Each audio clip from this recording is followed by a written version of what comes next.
जरूर बता दें कि आज जम्मू कश्मीर में एक ही दिन में 44 जवान शहीद हुए। हम क्यों ये कह रहे हैं कि ये हमला नहीं है, ये युद्ध है और युद्ध पहले ही शुरू हो चुका है। बहुत सारे लोग ये कह रहे हैं कि भारत को युद्ध शुरू कर देना चाहिए।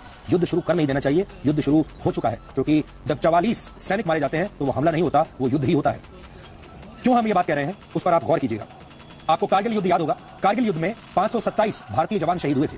कारगिल युद्ध 60 दिनों तक चला था। अगर इस हिसाब से देखें तो कारगिल युद्ध में हर दिन भारत के 9 जवान शहीद हो रहे थे, लेकिन अवंतीपुरा में एक ही दिन में 44 जवान शहीद हुए हैं। इसलिए आज हम ये कह रहे हैं कि आतंकवादी हमला नहीं है, ये भारत के खिलाफ युद्ध है। और भारत जब भी कोई रणनीति बनाए, भारतीय सेना जब भी कोई रणनीति बनाए तो हमले के खिलाफ ना बनाए, युद्ध के खिलाफ बनाए। ये मानकर चले कि वो हमले का बदला नहीं ले रहे हैं, वो एक युद्ध में जा रहे हैं। वैसे इस आतंकवादी संगठन ने सिर्फ एक बार भारत को लहूलुहान नहीं किया है, बल्कि जैश ए मोहम्मद का एक बड़ा पुराना खूनी इतिहास है और जैश ए मोहम्मद से जुड़ी एक ऐसी कड़वी सच्चाई भी है जो एक राष्ट्र के तौर पर हमारे लिए किसी धब्बे से कम नहीं है। आपको वो भी आज याद करना चाहिए। आप सबको 24 दिसंबर 1999 की वो घटना याद कीजिए आप, जब हरकत और मुजाहिदीन के आतंकवादियों ने इंडियन एयरलाइंस की फ्लाइट IC-814 को हाईजैक कर लिया था और भारतीय यात्रियों की रिहाई के बदले भारत को मजबूरी में मसूद अजहर सहित 3 बड़े आतंकवादियों को जेल से रिहा करना पड़ा था।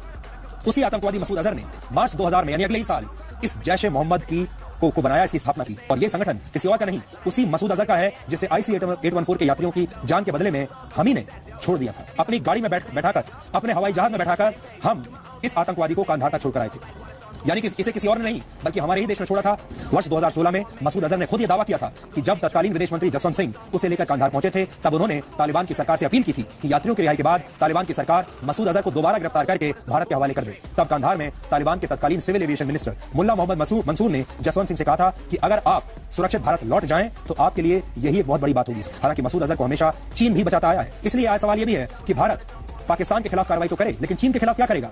चीन जो लगातार खुलेआम अंतर्राष्ट्रीय स्तर पर संयुक्त राष्ट्र संघ में मसूद अजहर को बचाता आया है। संयुक्त राष्ट्र संघ में भारत ने कई बार मसूद अजहर को अंतर्राष्ट्रीय आतंकवादी घोषित करने के लिए प्रस्ताव दिया, लेकिन हर बार चीन ने इस प्रस्ताव पर आपत्ति की और यूनाइटेड नेशंस में अपनी वीटो पावर का इस्तेमाल करके भारत के प्रस्ताव को गिरा दिया और इस आतंकवादी को अंतर्राष्ट्रीय आतंकवादी घोषित नहीं होने दिया यूनाइटेड नेशंस द्वारा। जिस तरह का हमला आज हुआ, कुछ उसी तरह का हमला 13 दिसंबर 2001 को भी भारत की संसद पर हुआ था। आपको याद होगा, उस वक्त भी विस्फोटकों से भरी एक सफेद एम्बेसडर कार में जैश ए मोहम्मद के आतंकवादियों ने दुनिया के सबसे बड़े लोकतंत्र के मंदिर पर हमला बोल दिया था। जिस कार से आतंकवादी आए थे उसकी जांच करने पर पता चला था कि उसमें हथियार और विस्फोटक रखे थे। कार के अंदर उस जमाने में 30 किलो RDX रखा गया था और अगर उस दिन कार में धमाका हो जाता तो हालात बेहद खराब होते। धमाका ऐसा ही होता जैसे आज आपको यहां देखने को मिला।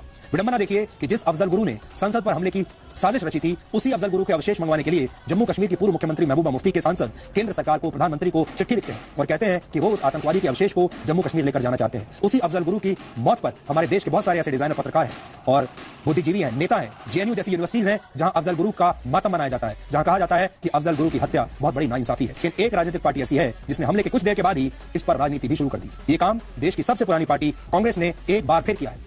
आज कांग्रेस की तरफ से इस हमले पर बाकायदा एक प्रेस कॉन्फ्रेंस की गई, जिसमें हमले की निंदा तो की गई, लेकिन बड़ी चालाकी से हमले के बहाने केंद्र सरकार और प्रधानमंत्री पर सवाल उठा दिए गए। इन सवालों की टाइमिंग में पार्टी की संवेदनहीनता और राजनीतिक भूख आपको साफ दिखाई देगी। आप सोचिए, हमारे जो 44 जवान जब शहीद हुए, तब तक उनके जो हाथ पैर इधर छितरे हुए थे, उनको बटोरा जा रहा था, उनको इकट्ठा किया जा रहा था, खून सूखा भी नहीं था। उससे पहले कांग्रेस पार्टी ने अपनी